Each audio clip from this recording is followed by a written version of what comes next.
Nabi Musa alaihissalam satu hari waktu di Tursina, di bukit Tursina, beliau sambil menunggu selama 40 hari kitab Taurat turun. Ada beberapa kejadian-kejadian besar di situ. Di antaranya Musa alaihissalam pernah meminta agar di hari ke-37 menunggu di Tursina agar Allah memperlihatkan dirinya. Lalu Allah subhanahu wa ta'ala menyuruh Musa melihat gunung-gunung yang ada di sekitarnya. Gunung-gunung yang ada di sekitarnya. Ternyata gunung itu hancur lebur. Karena tidak mampu untuk menampung kedatangan Allah. Allah nggak datang.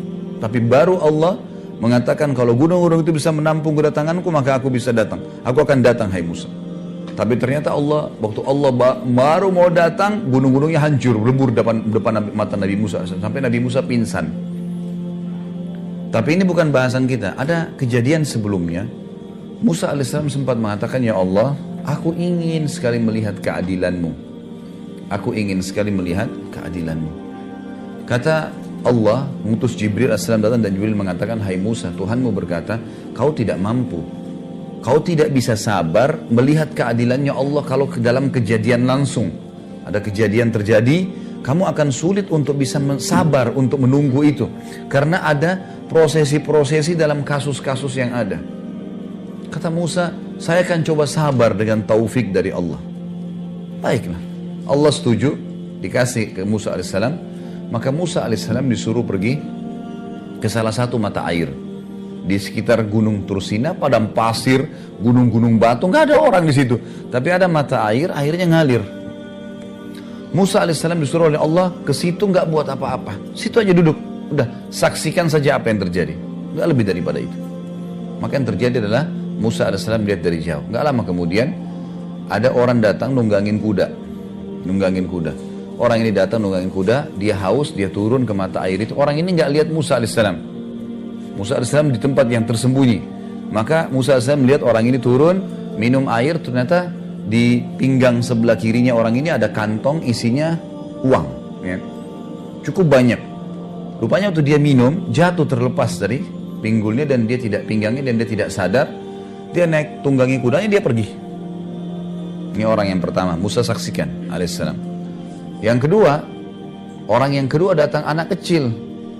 Belum balik, umur 9-10 tahun datang, minum air di situ. Dia lihat ada kantong duit, dia ambil sama anak itu kecil pergi.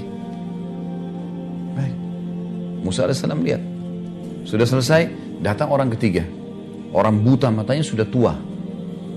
Datang, dia dengar suara air, dia mampir, dia minum air di situ. Dia wudhu mau sholat. Tapi Allahu a'lam, ini riwayatnya memang dikatakan mau sholat. Bagaimana sholatnya dulu mereka di zaman Nabi Musa alaihissalam, Allahu a'lam ini. Apakah sama dengan kita sekarang, jumlah rakaatnya, kan namanya kita nggak ngerti. Karena nggak ada penjelasan, yang penting di zaman dulu ada sholat gitu kan. Baiklah, orang buta ini wudhu mau sholat. Ternyata orang yang pertama tadi penunggang kuda kembali. Dia tanya si buta ini, kakek tua, kakek buta, kamu lihat nggak duit saya di sini? Saya buta, mau lihat apa? Kamu pasti ambil, kamu pasti lihat, karena tidak ada orang lain. Ini padang pasir. Pasti kamu yang ambil. Enggak, geledah aja barang saya. Enggak, saya enggak percaya. Cekcoklah dua orang ini sampai penunggang kuda membunuh dia. Si buta dibunuh. Dia lihat kiri kanan tidak ada orang. Kemudian dia naik tunggangi kuda, dia pergi. Dianggap sudah uangnya hilang. Baik. Sekarang kira-kira menurut kita ini, ibu-ibu sekarang di sini, siapa yang salah, siapa yang benar nih? Dalam kasus seperti ini. Musa alaihissalam saksikan ya.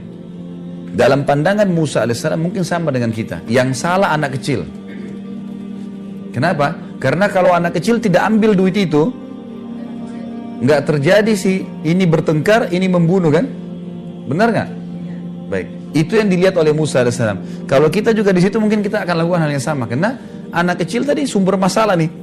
Coba dia minum, dia biarin duit itu, orang ini kembali, dia ambil duitnya, dia pergi, nggak dibunuh si buta. Kan gitu.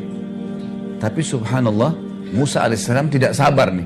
Kok ini ribut, ini bunuh, ini pergi, selesai. Anak kecil itu enak saja main pergi. Datang Jibril, dia mengatakan, Musa mengatakan, ya Allah saya nggak bisa sabar. Turun Jibril alaihissalam mengatakan, hai Musa, Tuhanmu mengirimkan salam padamu dan mengatakan memang kamu tidak bisa sabar. Kau tidak akan sabar kalau mau melihat, mau menilai keadilan Allah sulit. Baiklah, Tapi ceritanya seperti ini, hai Musa, diceritakanlah. Yang benar dari 3 orang itu, si anak kecil. Justru yang dianggap Musa salah, itu yang benar. Gimana ceritanya, kata Musa alaihissalam? Kata Jibril alaihissalam, kita bicara sekarang tentang ayahnya si anak. Anak ini kecil, ini rupanya punya ayah.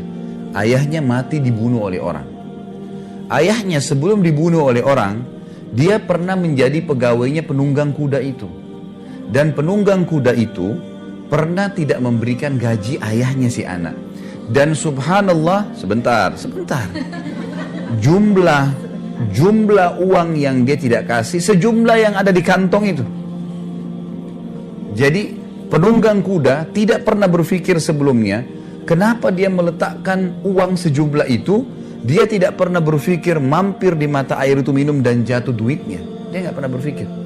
Dia tidak bertemu sama si anak kecil dan tidak tahu kalau ini anaknya dulu pegawai dia yang dia tidak kasih gaji. Dia tidak pernah kenal anak kecil ini, ambil pergi. Anak ini juga belum balik. Nggak ada hukum syar'i pada dia. Maka kata Jibril alaihissalam, karena ayahnya si anak itu terzalimi oleh si penunggang kuda, maka Allah dengan keadilannya memberikan haknya orang yang terbunuh, ya si ayahnya si anak ini, kepada ahli warisnya. Walaupun sudah mati kembali kepada dia. Kata Musa alaihissalam, lalu bagaimana dengan orang tua yang buta? Kata Jibril alaihissalam, ayahnya si anak ini sebelum meninggal dibunuh orang, dan yang membunuh si buta itu. Sehingga, sebentar, tidak usah dibayangkan ibu-ibu di sini. Biasa ibu-ibu gitu pakai perasaan. Kita kalau cerita dibayangkan. Dengar saja, ambil pelajaran. Ambil pelajaran. Sudah, sebentar, jangan diputus dulu. Sekarang lihat bagaimana keadilannya Allah. Ayah si fulan yang tadinya dia dizalimi, ayahnya si anak, Allah kembalikan haknya kepada ahli warisnya dari orang yang menzaliminya, dan orang yang membunuhnya dibunuh oleh orang zalim. Langsung Musa alaihissalam mengatakan, luar biasa keadilan Allah. Gimana kita manusia? Ini baru satu kasus ya. Berapa banyak kasus di muka bumi ini? Kasusnya manusia beda, kasusnya jin beda, kasusnya hewan beda, yang sampai pada hari kiamat, kata Ibnu Katsir rahimahullah, menukil sebuah riwayat, Allah dengan kemahaadilannya nanti hari kiamat akan menghakimi domba yang bertanduk kenapa menanduk hewan yang tidak bertanduk. Hewan Allah adili nanti dengan keadilannya. Apa yang kita bisa ambil dari kisah ini? Kalau semua kita di bawah pengawasan Allah Sang Pencipta.